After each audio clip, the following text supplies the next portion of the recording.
धर्मानाय निर्धूतकलिलात्मने सालोकानां त्रिलोकानां यद्विद्यादर्पणायते यद्विद्यादर्पणायते। अनंत अनंत सिद्ध परमेष्टि भगवान की वर्तमान शाश्वत नायक भगवान महावीर स्वामी की चिंतामणि पार्श्वनाथ भगवान की परम पूज्य 108 आचार्य समंत स्वामी जी महाराज की गुरु नाम गुरु आचार्य श्री विद्यासागर जी महाराज की गुरु नाम परम पूज्य गुरुवर आचार्य श्री आजब सागर जी महाराज की डायदीप संबंधी 3 कमनों करोड़ मुनि राजों की परम पूज्य गुरु श्री सदय सागर जी महाराज की समस्त मुनि संघ की। हे भक्त आत्माओं, कल अपन लोगों ने अवक्ष के बारे में समझा था कि अवक्ष का उपयोग करने से पाप का बंध होता है। अब वो पाप परंपरा से नरक आदि गतियों में परिभ्रमण कराता है। तो 22 प्रकार के अवक्ष की चर्चा की थी। तो उसमें ओला घोर बड़ा मतलब होता है दही बड़ा। निशी भोजन रात्रि भोजन की बहुत चर्चा हो रही है, मगर इसके बावजूद भी अगर अपन उसको कृतकाय अनुमोदना से सहयोग करते हैं तो अपना भी वही पाप का बंध होता है। बहुबीजक वैगन संघान बड़ पीपल उमर कठुमर पाकर अनजान फल, जिन फल को हम जानते नहीं हैं उन फल को खाना भी दोष है।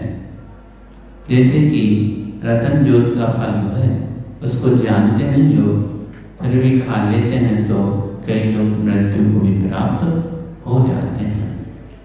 कंदमूल जो जमीन के नीचे उगते हैं, सूखने के बाद सौंठ है या अदरक है तो सौंठ या मूंगफली या हल्दी या औषधि के रूप में जिस सौंठ को सुखाते हैं, ऐसी और चीज भी सुखा करके रख सकते हैं, उपयोग कर सकते हैं, उसमें बाधा नहीं है। और इसके बाद मिट्टी को भी नहीं खाना चाहिए, क्योंकि मिट्टी के आसर में बहुत जीव भी रहते हैं। साथ में कहीं कहीं की मिट्टी जहरीली हो और वो खाने में आ जाए तो मृत्यु को भी प्राप्त हो जाते हैं। और आजकल जो अपने वेयर हाउस वगैरह होते हैं तो उनमें तो कीटनाशक दवाइयाँ छिड़कते हैं, वो वहीं पर फेंक देते हैं। तो मिट्टी का भी निषेध किया है। वेश आमिष मतलब मांस। अब चाहे वो मांस 2 इंद्री हो, चाहे 3 इंद्री, चाहे 4 इंद्री, 5 इंद्री, किसी का भी मांस हो, मांस तो मांस है।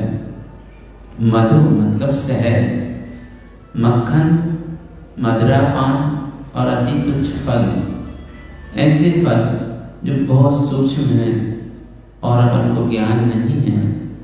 तुषार, जो तुषार पड़ता ना खेतों में लग जाता तुषार, तो उसका जो पानी वगैरह कुछ तो भी होता होगा, उसको भी निषेध किया है।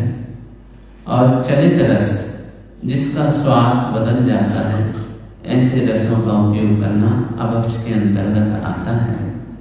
अब यहाँ यम और नियम का लक्षण बता रहे हैं। 87 नंबर की गाथा निकाल लें। नियमो यमस्य विहितो दुर्धा भो संहारा नेमा परिमित कालो यावत् जीवम यमो ध्रियते। सामूहिक पढ़ना। नेमो यमस्य विहितो द्विधा भो संहारा नेमा परिमित कालो यावत् जीवम यमो ध्रियते। यम कहलाता है। किसको यम कहते हैं और किसको नियम कहते हैं तो बता रहे हैं। भोगो भोग सहारा, भोग और भोग के परिमाण का आश्रय कर नियम और यम 2 प्रकार के भी तो व्यवस्थापित हैं, मतलब कहते हैं, प्रतिपालित करते हैं। परिमित काला, जो काल के परिमाण से सहित है, वह नियम है, और जो यावत जीवन पर्यंत के लिए गृहीत मतलब धारण किया जाता है, वह यम कहलाता है। एक तो पूरे जीवन के लिए नियम लिया जाता है, वो यम हो गया, और एक कुछ समय की या कुछ संख्या की अपेक्षा नियम लिए जाते हैं, तो वो नियम हो गया। अब भोग का परिमाण किस प्रकार करना चाहिए? जो भोग और उपभोग वाली वस्तुएं हैं, उनका परिणाम नियम और यम के दो प्रकार की विवक्षा है। अब नियम किसे कहते हैं? किसी निश्चित समय तक किसी वस्तु का परिमाण का या त्याग किया जाता है, वह नियम। जैसे कपड़े का नियम है कि हम 25 जोड़ी कपड़े से ज्यादा नहीं रखेंगे जीवन में, ये हो गया यम। अब 25 जोड़ी में से हम दिन में 5 जोड़ी पहनेंगे अधिकतम, तो ये हो गया नियम। अब उसमें और भी कट कर सकते हैं कि जो कपड़े पहने हैं उनको छोड़ करके बाकी जब तक का त्याग, अब जब आवश्यकता पड़ेगी तो इनको बदल के दूसरे पहन लेंगे, जब तक पहने हैं बाकी कपड़े का त्याग। तो एक ही जोड़ी का दोष लगेगा, बाकी का नहीं लगेगा। तो यहाँ नियम भी हो गया और यम भी हो गए, दोनों समझ में आ गए अपने लिए।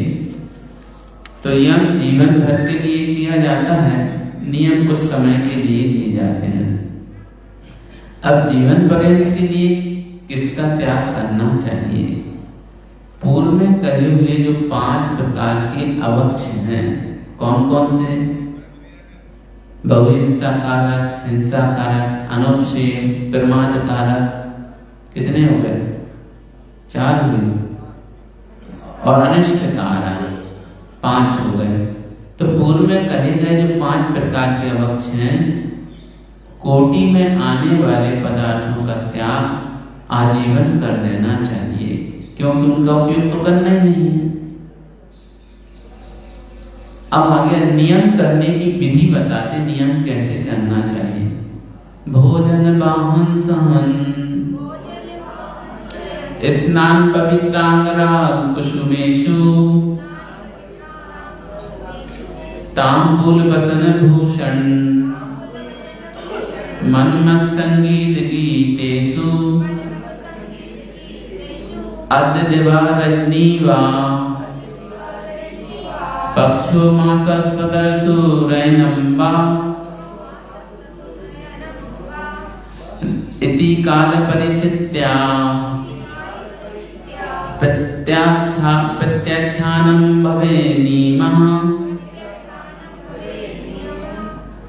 समर्पण भोजन वाहन सहन, स्नान पवित्रांगराग कुसुमेषु, तांबूल वसन भूषण, मन्मथ संगीत गीतेषु, अद्य दिवा रजनी वा, पक्षो मासस्तदर्थुरैनं वा, इति काल परिचित्या प्रत्याख्यानं भवेन्नियमः। तो भवेत् होता है, क्या होता है? तो ये बता दे, नियम होता है। कैसे होता है?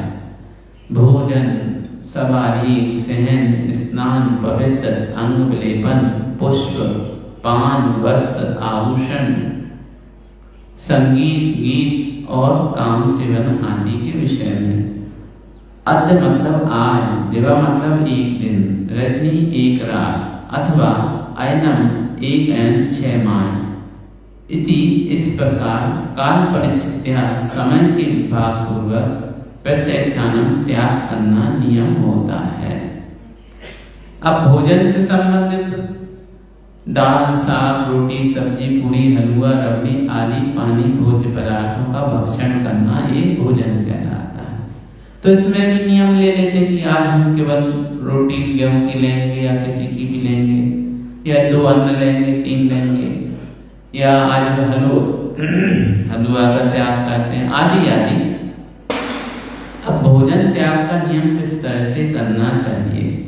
भोजन त्याग का नियम तो दिन की अपेक्षा भी कर सकते हैं।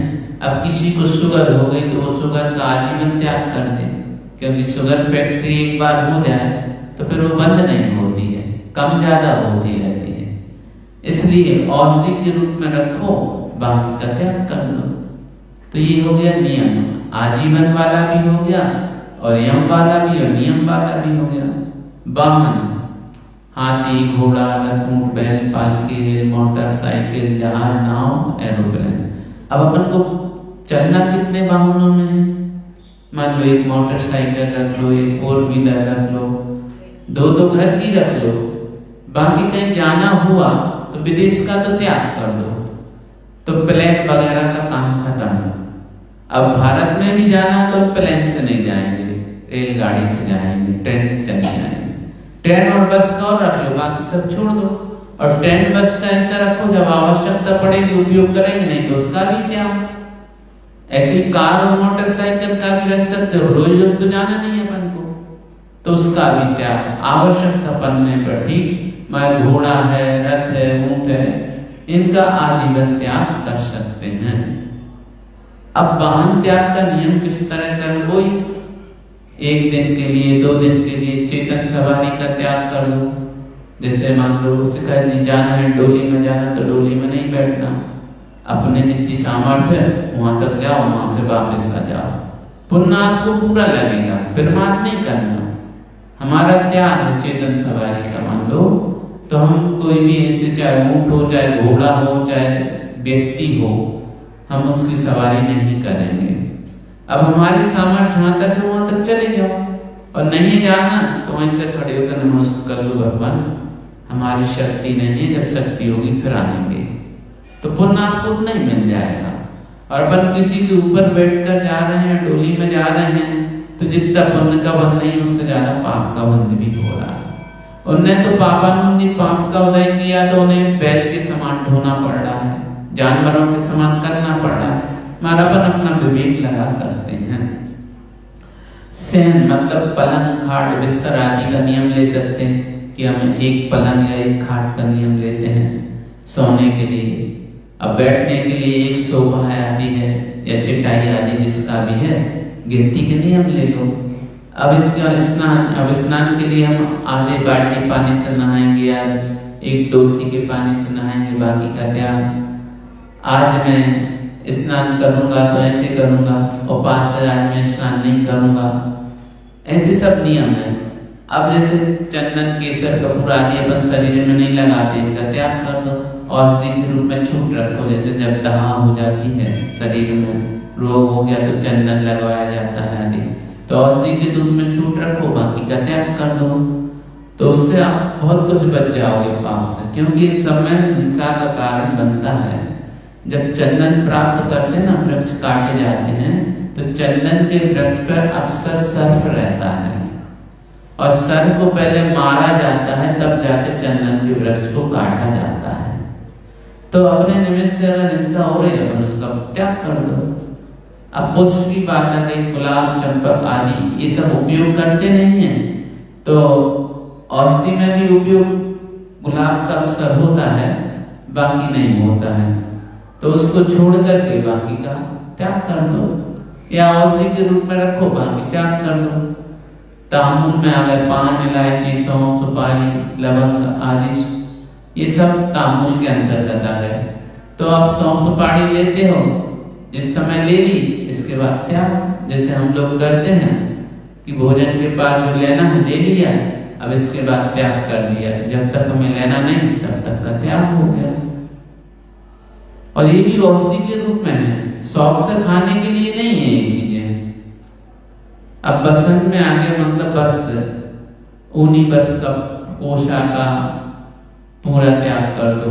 बाकी सर्दी के वस्त्र हैं तो 2 या 3 जैसे भी आवश्यकता पड़ती वैसे रख लो, बाकी का त्याग कर लो। अब इसके बाद भूषण, स्वर्ण, चांदी, हीरा, मोती आदि जो आपके पास जितना है उससे थोड़ा बड़ा के नियम ले लो, बाकी का त्याग कर लो। मन मत, ये तो त्याग होना चाहिए। ये सब विपरीत परिणामों को बढ़ाने वाली चीजें हैं।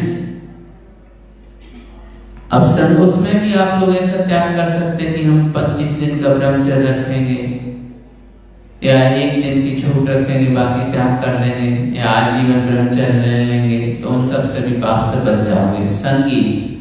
संगीत में क्या सुनना तुम्हें? जब कभी सुनना है तो भजन सुनते हैं, वैसे संगीत तो सुनते ही नहीं जिससे कि अपने परिणाम दूषित हों। तो वैसे संगीत का त्याग कर दो, भजन का त्याग नहीं है इसमें। गीत, ऐसे गीत भी गाने का त्याग कर दो जिससे कि परिणाम दूषित हों। नृत्य का तो त्याग ही कर दो।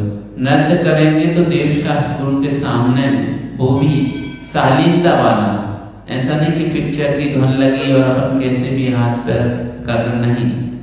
जो शालीन है उसका तो छूट है, वो भी देव शास्त्र गुरु। पार्टी सार्टी या बारात आदि में उन सबका त्याग। अब इसके बाद पक्ष, 15 दिन रात्रि को पक्ष कहते हैं।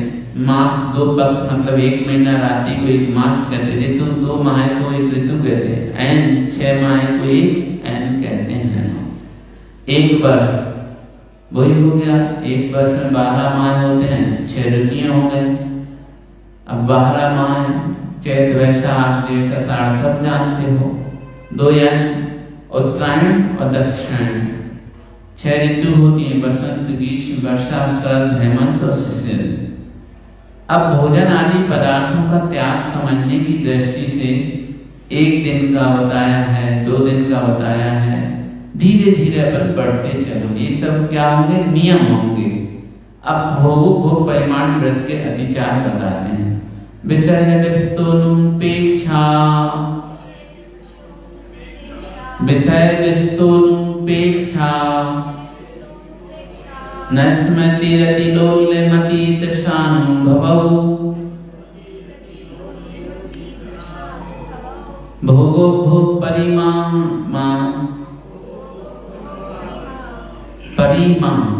भोगो भोग परिमा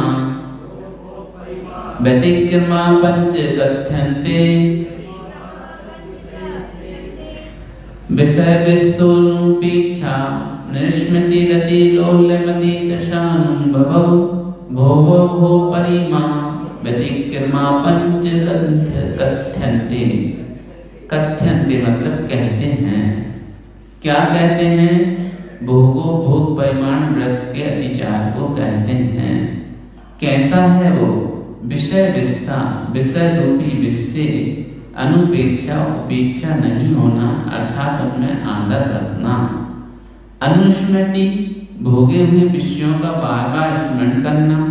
अतिलोल्यम, वर्तमान विषयों में अधिक लंपटता रखना। अति तृष्णानुभव, आगामी विषयों की अधिक तृष्णा रखना और वर्तमान विषय का अत्यंत आसक्ति से अनुभव करना। ये पंच 5 भोगो भोग परिमाण व्रत के अतिचार हैं। अब यहाँ क्या कह दिया इन्होंने?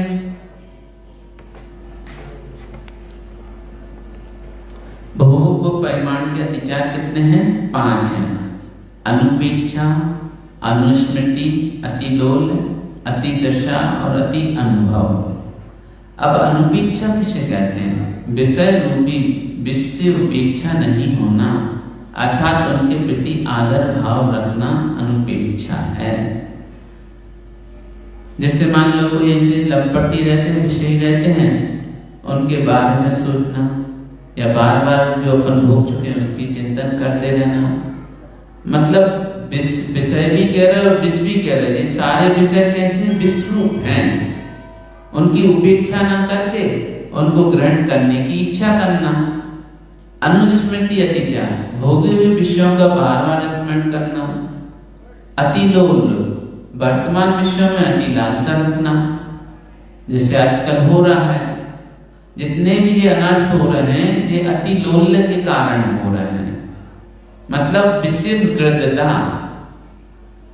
जैसे कोई रसगुल्ला खाने का लंपटी होता है और गिद्ध भोज में चला जाए तो वो क्या देखता? सबसे पहले रसगुल्ला की खोज करता।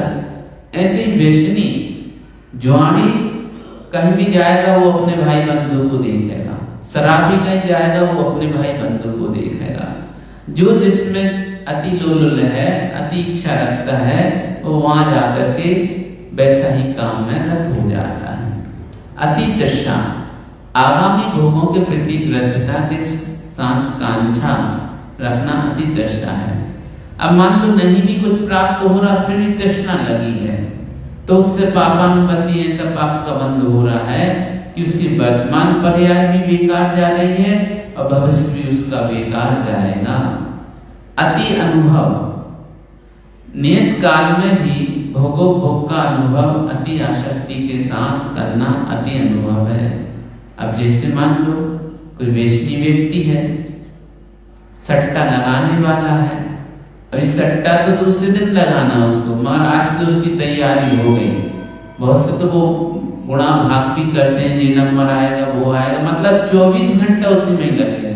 भोजन भी कर रहे हैं ना, कहीं जाएंगे भी तो वही मन में कोई बात दौड़ रही है, तो ये अति अनुभव हो गया। इंद्रिय विषय, इंद्रिय विषय विष के समान है।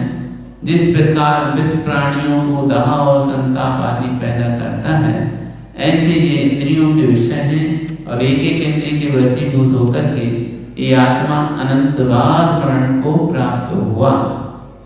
प्रत्येक पर्याय में देखो, तिरंचों में देखो या मनुष्य में देखो, कहीं भी चले जाओ, इंद्रिय संबंधी संतुष्टि कभी किसी को हो ही नहीं सकती है।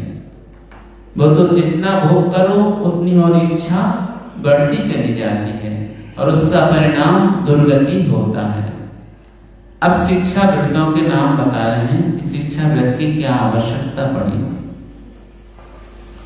देशावकाशिकं वा सामयिकं प्रसदोपवासो वा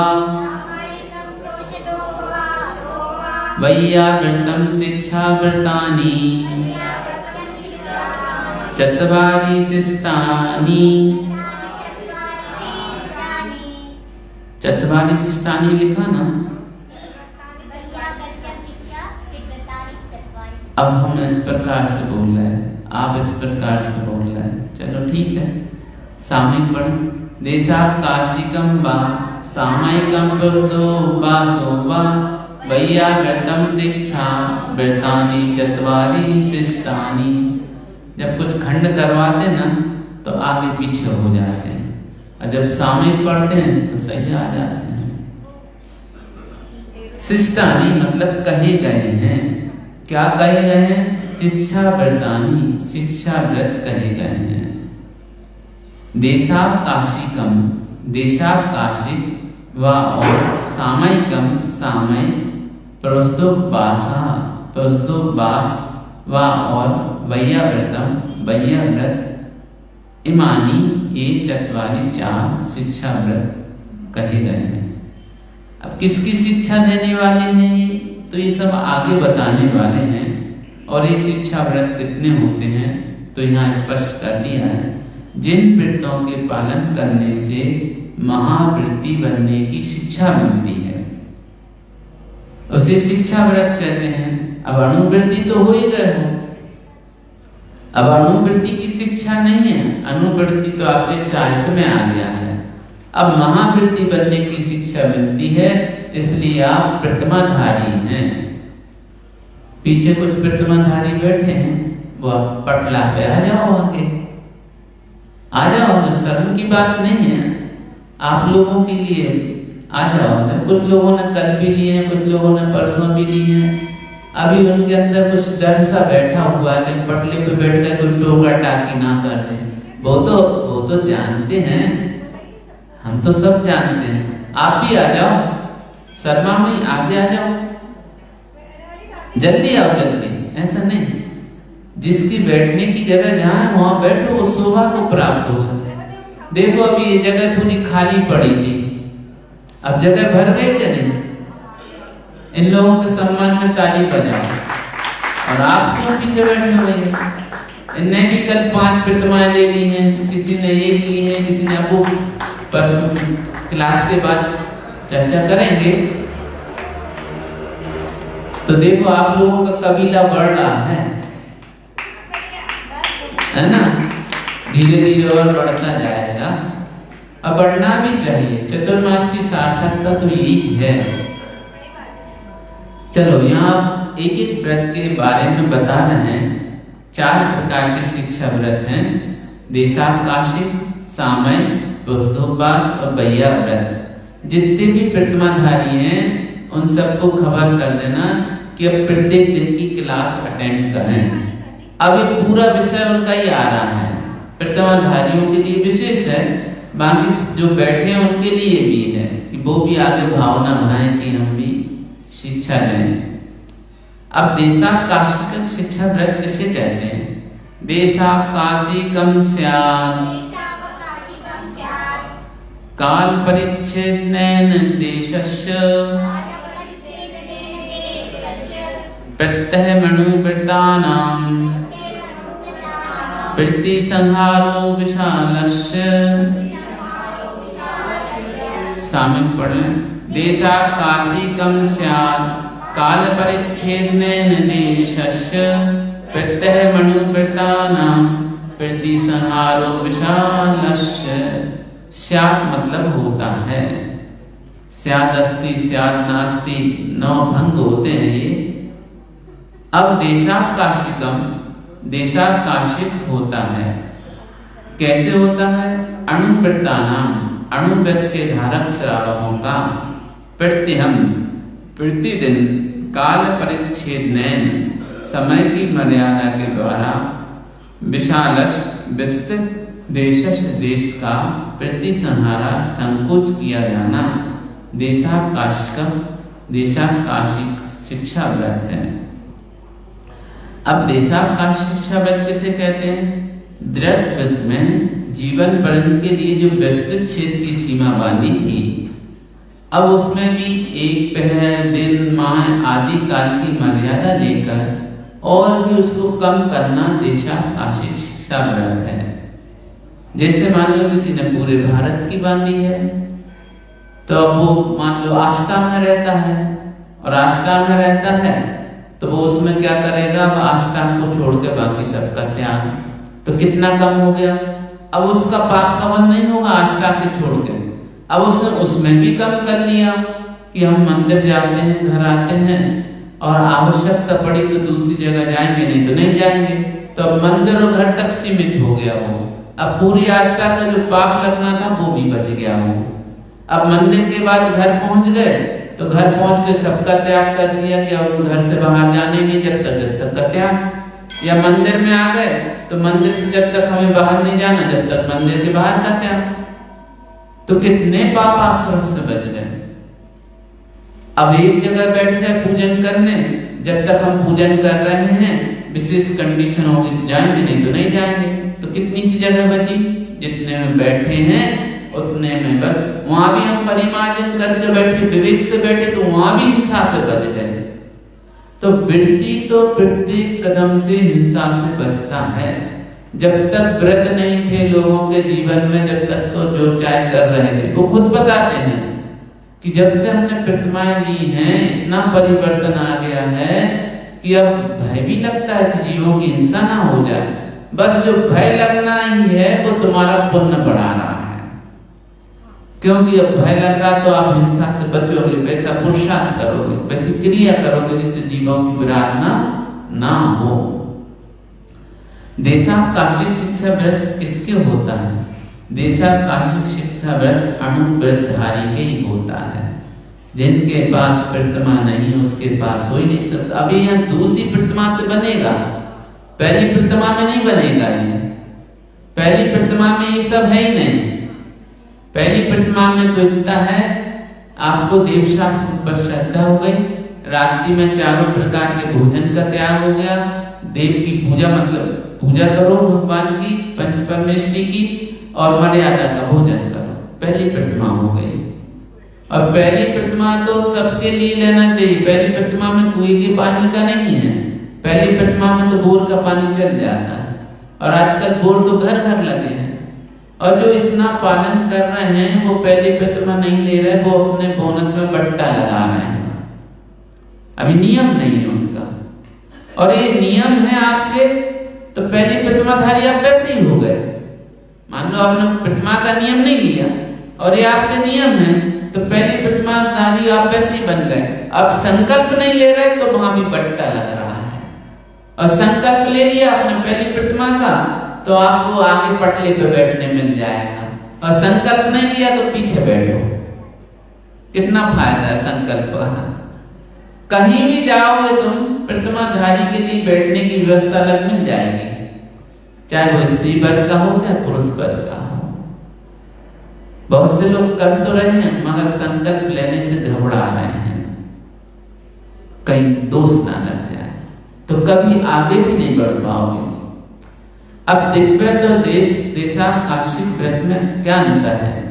देवव्रत में जो क्षेत्र की मर्यादा की जाती है वह जीवन पर्यंत की है, किसमें? दिग्व्रत में।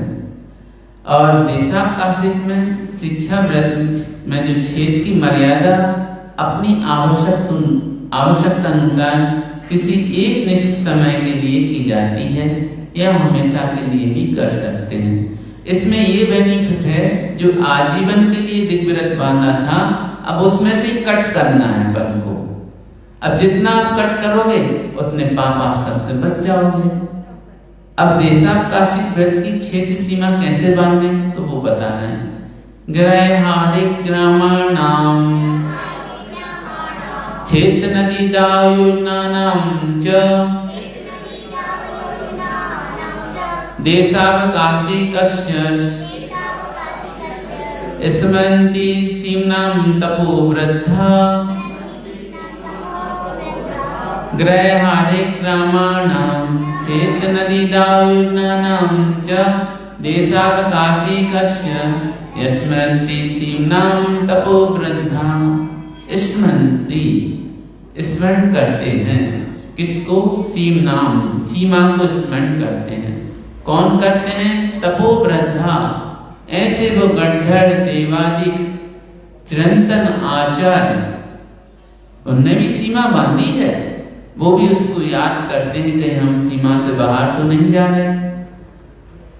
ग्रहारी ग्रामाणाम घर, छावनी, गांव और क्षेत्र नदी दाव योजना नाम खेत, नदी, वन तथा योजनाओं को देशाकाशिक शिक्षा व्रत की सीमा याद रखना चाहिए।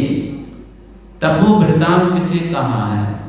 तपोवृता मतलब गंधर्व, परमेष्टि, प्राचार्य, आचार्य या तपोव्रत ऐसे मुनि जो बहुत समय से साधना में रत हैं, वो सब तपोव्रत हैं।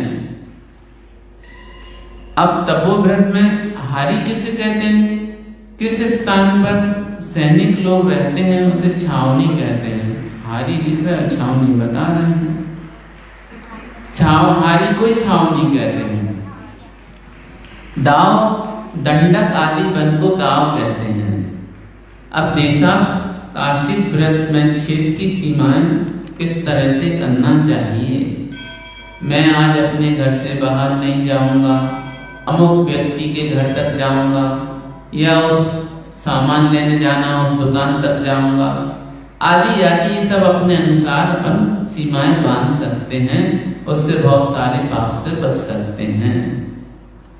अब देशाकाशिक व्रत की काल मर्यादा कैसे ली जाती तो वो बताना है। संवत्सर मृत्यु मैनम लिखा इसमें माँ लिखा है। अगर आ बनाओगे तो रा नहीं बना सकते, माँ ही बनाना पड़ेगा तब आ निकलेगा।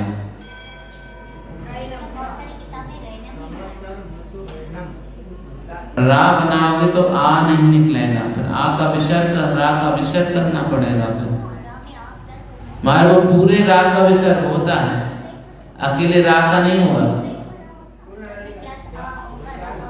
डंडा सहित है क्या या डंडा रहित रा है? डंडा सहित है तो बन जाएगा। इनने माँ बनाया, माँ से भी बन रहा है। आयनम तब भी निकलेगा, मृत्युम निकलेगा और आयनम निकल जाएगा, दोनों सही है। तो संवत्सर मृत्युरैनम मास चतुर्मास पक्षमक्षम च देशावकाशी कश्यप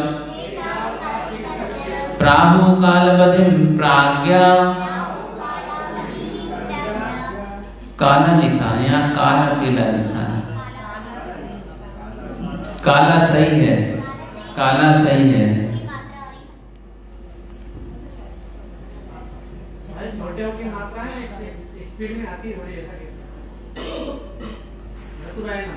मृत्यु रहे ना, हाँ। हमारे यहाँ माँ है ना, तो हमें तो उस हिसाब से बोलना पड़ेगा। अब रैनम करना है तो फिर उस हिसाब से बोलेंगे। यहाँ काल की जगह काला करना है, एक डंडा खींच लो तब वो सही होगा, नहीं तो वो गलत है। प्राहु कहते हैं कालावधि, काल की मर्यादा को कहते हैं। कौन कहते हैं? प्राज्ञा, गंधर्व देवादिक बुद्धिमान पुरुष।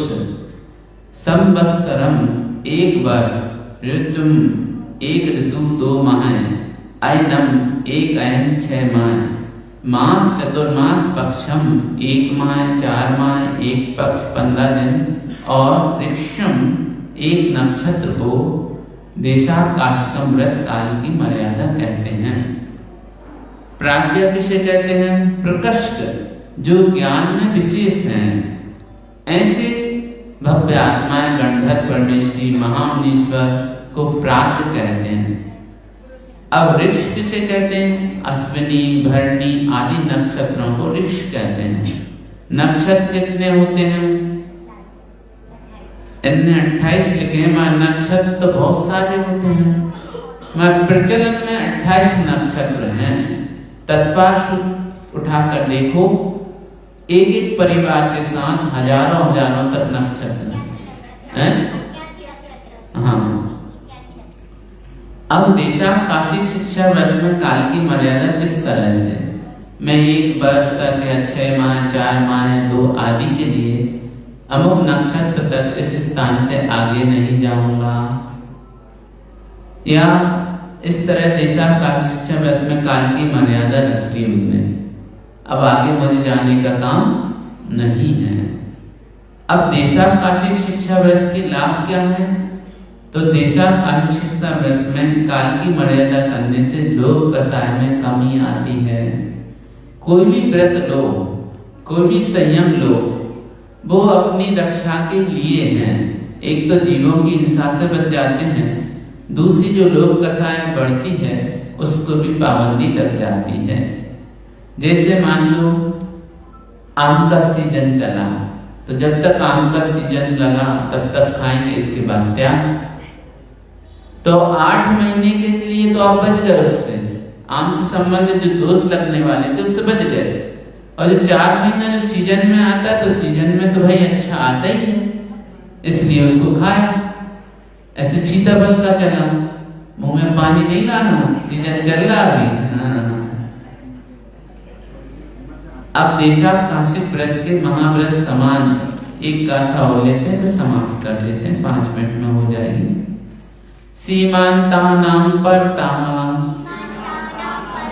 स्थूलेतर पंचपावसन त्यागात् देशाकाशी किंच महाव्रतानि प्रसाद्यन्ते। सीमांतानां परता स्थूलेतर पंचपावसन त्यागात् देशावकाशी किंच महाव्रतानि प्रसाद्यन्ते। देखो, आचार्य भगवंतों की कृपा श्रावकों के ऊपर अणुवृत्ति को भी महावृत्ति जैसा बता दिया। जैसा महावृत्ति पालन करते हैं, ऐसा अणुवृत्ति भी होकर के पालन कर रहे, तो उन्हें भी महावृत्ति के समान पुण्य का बंध हो रहा है। प्रसाद्यन्ते, सिद्ध किए जाते हैं। क्या? महाव्रतानि, महाव्रत को सिद्ध किए जाते हैं। कैसे? सीमांतानाम, सीमाओं के अंत भाग के, परता आगे, स्थूलेतर पंचपाप संत्यागा, स्थूल और सूक्ष्म पाप 5 पापों का सम्यक प्रकार त्याग हो जाने से देशाकाशी किंच, देशाकाशिक व्रत के द्वारा भी महाव्रत सिद्ध किए जाते हैं। पहले स्पष्ट कर दिया कि हमको भारत के बाहर नहीं जाना, तो मुनि का भी वो नियम है और श्रावक का भी है, तो दोनों की स्थिति एक सी हो गई। अब मुनि ने चतुर्मास में नियम ले लिया कि हमें आष्टा से बाहर नहीं जाना, या 30 किलोमीटर या 25 किलोमीटर बाहर नहीं जाना, तो वो श्रावक ने भी ले लिया, तो उसको मुनि के समान पुण्य का बंध हो रहा है। कपड़े में रहते हुए भी महावृत्ति जैसा पाप पुण्य का बंध कर रहा है।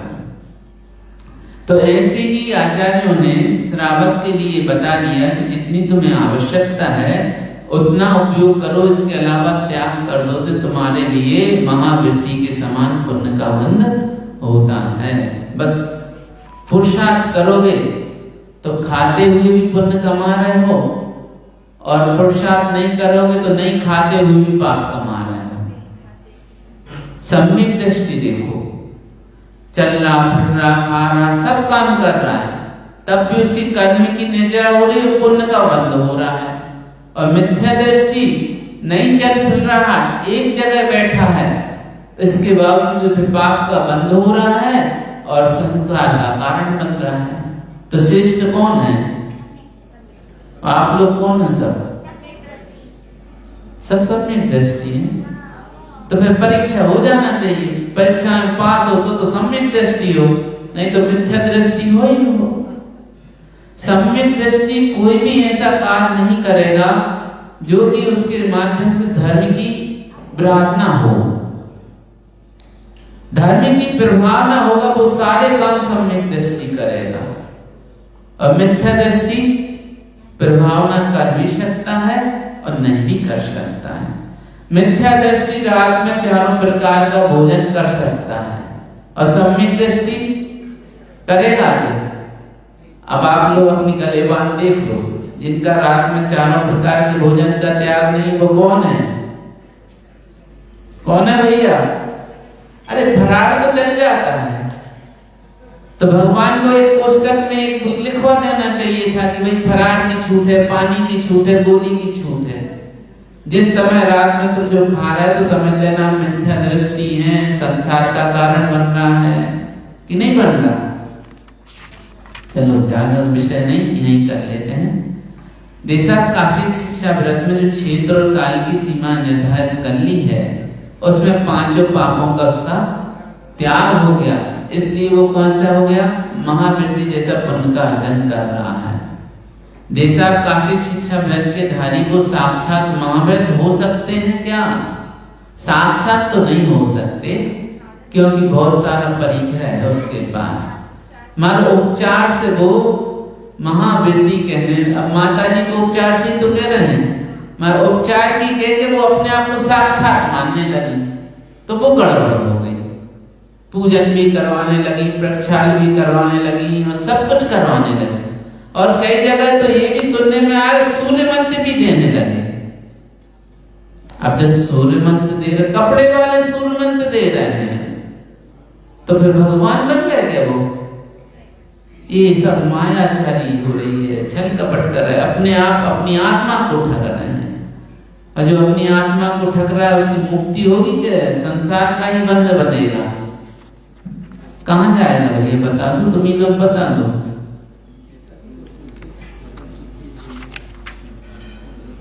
कौन सी गाथा चल रही थी? 97, 95 चल रही, 96, चलो 96 एंड की ओर है ना। अब यहाँ क्या कह रहे हैं? शब्द अतिचार किसे कहते हैं? मर्यादा के बाहर काम करने वाले व्यक्ति को खकार कर फांसी करा दिया। मोबाइल तो फिर 96 क्यों बोल रहे हैं? 95 बोला। तो महावृत्ति के समान पुण्य का बंध किसको हो रहा है? श्रावक को हो रहा है। क्यों हो रहा है? क्योंकि उसने मर्यादा बांध ली। जिस प्रकार से मुनिराज मर्यादा के बाहर आजकल मोबाइल के माध्यम से सबको दोष लग रहा है, चाहे मुनि हो चाहे श्रावक हो, क्योंकि मर्यादा तो तुमने मन वचन काय से बांधी है। या फिर वहां ऐसा नियम ले लो मोबाइल की छूट, उसमें भी कहां तक की छूट, कहां तक की छूट, और कौन सी बात करने की छूट, कसाय करने की या जहां की वहां टालम टोली की। हाँ, धर्म से संबंधित कोई बात है तो कथनचित उसकी छूट ले लो तो आप बच जाओगे। या किसी का उपकार करने की बात है, या किसी की समाधि चल रही है, या कोई परेशान हैरान है, किसी का फोन आ गया कि महाराज हम क्या खा लें तो हम कम से कम ये ठीक हो जाएगा। अब वो वृत्ति भी है, कई महावृत्ति भी है, तो आ गया फोन, क्या करें, तो वहां तक की तो छूट है, अन्यथा नहीं। आपने छूट नहीं ली तो आपको दोष लग रहे हैं। जय बोलो पंच परमेष्ठी भगवान की जय। पहले तो जिनने प्रतिमाएं ली हैं और श्रीफल नहीं चढ़ाया तो यहाँ तक आ जाओ सब उठ के, चाहे जिनने प्रतिमा बढ़ाई हो चाहे एक प्रतिमा ली हो, ताली बजाओ सबके सामने। वे सभी श्रेष्ठ सावक साहिबा जिन्होंने परम पूज्य मुनि श्री के सानिध्य में अनुष्ठान किए, वे और जिन्होंने अपनी प्रतिमा बनाई हुई कहा है और परम पूज्य मुनि श्री के श्री चरणों में सिमरन में। इसी बीच पहले एक काम हो जाए, दुपट्टा पट्टा कुछ नहीं लेके आओ ना, ये सम्मान के लिए।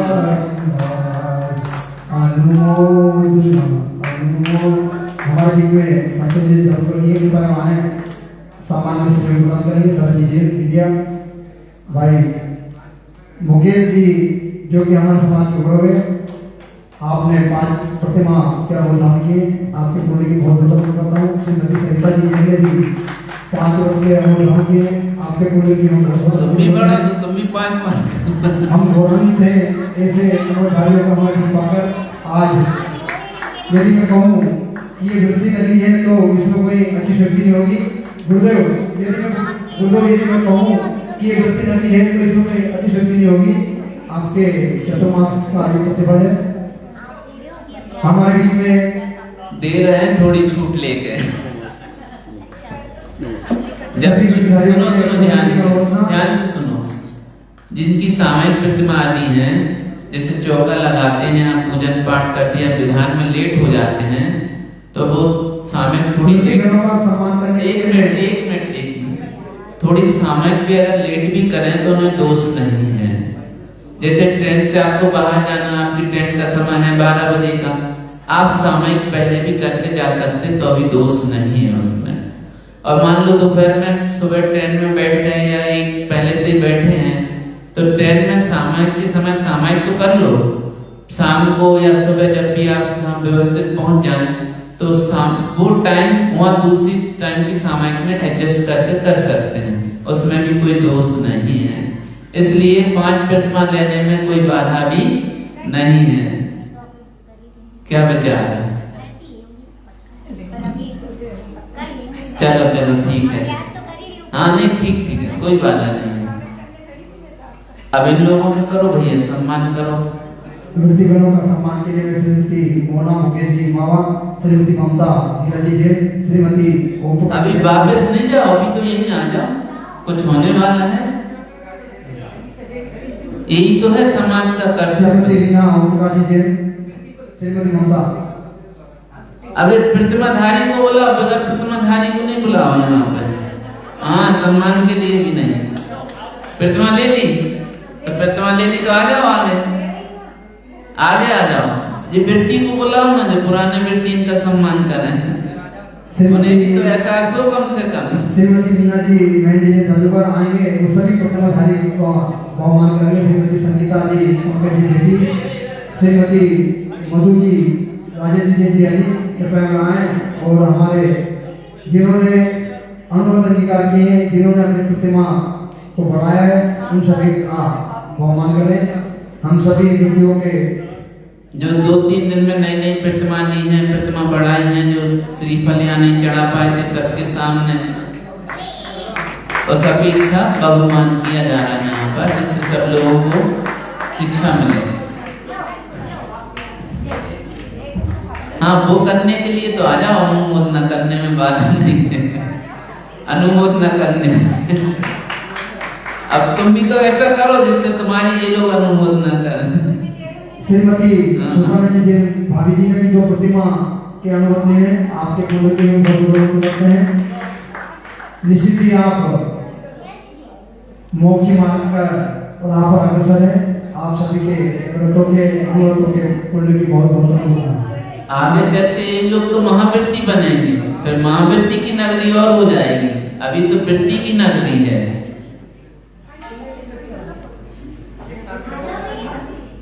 उपस्थित महानुभाव,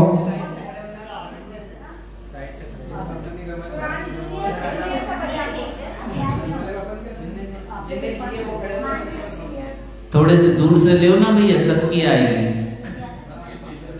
और हमें छोड़ देना है।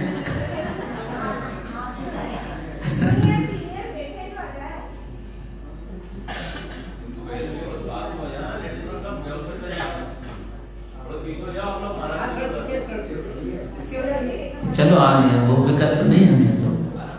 उपस्थित महानुभाव, हमारे बीच में बेड़ागर समाज से बेड़ागर समाज के अध्यक्ष के साथ में श्री नीरज जी जैन अध्यक्ष महोदय बेड़ागर समाज, श्री रमेश जी जैन, श्री राजेंद्र जैन लड्डू, संतोष जी जैन नगर निगम एवं श्रीमान दिलीप जी जैन बेड़ागर हमारे मंत्री उपस्थित है। सकल दिगंबर जी समाज आपका भावभीना स्वागत। आप आए परम पूज्य मुनि श्री के श्री चरणों में श्रीफल अर्पित कर का सेवन करेंगे। उपस्थित महानुभाव, आपको ज्ञात होगा ये टीम मूक पशुओं के लिए हमेशा अग्रणी रहती है। इनमें गौशाला के ऊपर इनका मुख्य बिंदु मुख्य फोकस है। आपने पूर्व में आपको विदित होगा, आपने पूर्व में भी गौशाला को बहुत प्रदान किया है।